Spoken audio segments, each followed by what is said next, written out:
Austen Lane, ESPN 690 radio with my 3 observations, my 3 takeaways of the Tampa Bay Jacksonville game. Tampa Bay won 28-11. Let's get into the first one right away. My first takeaway, defense. I felt like this was the first game where you could kind of see the Jaguars could have used Jalen Ramsey a little bit.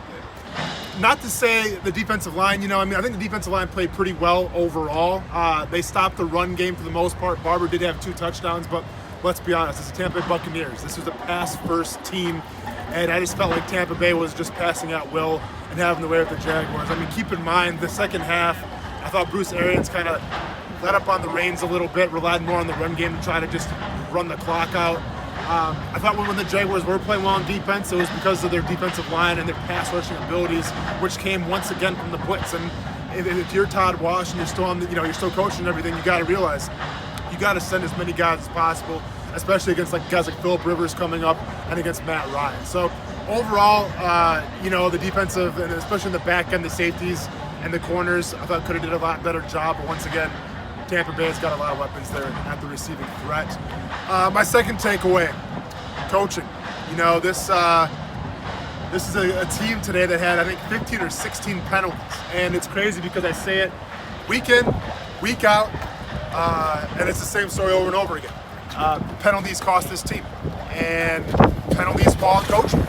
And listen, we could literally just take these videos and play them over and over again because I've said how many weeks now in a row that penalties are a big factor, and it was a huge factor once again. The other factor too as well with the coaching, I think, the play calling in the first half with Nick Foles. The offense looked stagnant, putting a big goose egg against a Tampa Bay secondary that was there for the take. I understand that their run defense is solid. I get that, but their pass defense is totally exploitable. In the first half, they didn't get it done. And you still have to ask yourself, I understand there's a lot of hype right now after this game, even because Minshew went in. And I'm excited because we saw Minshew back out there and he kind of gave a spark to this team.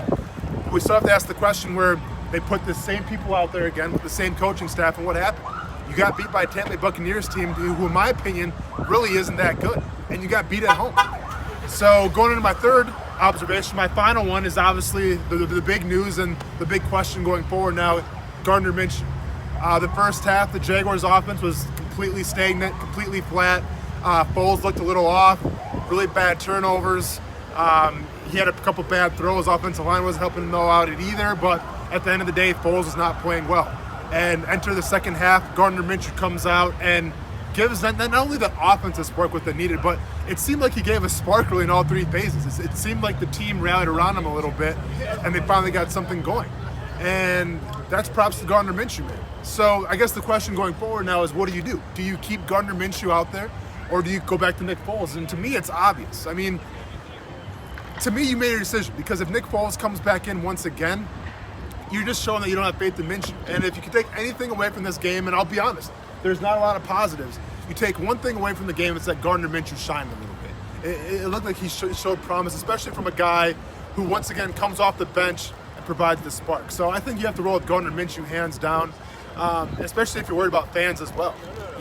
Shad Khan, Tom Coughlin, they want to throw out these stats out here and everything like that, but at the end of the day, the biggest stat, the stat that's going to get fans coming to Jaguars games, to selling tickets, is if Gardner Minshew's starting or not. And I think if Gardner Minshew is starting, you have a chance to get the more fan interaction, but more importantly, you have a chance to win football games. Austen Lane, ESPN 690.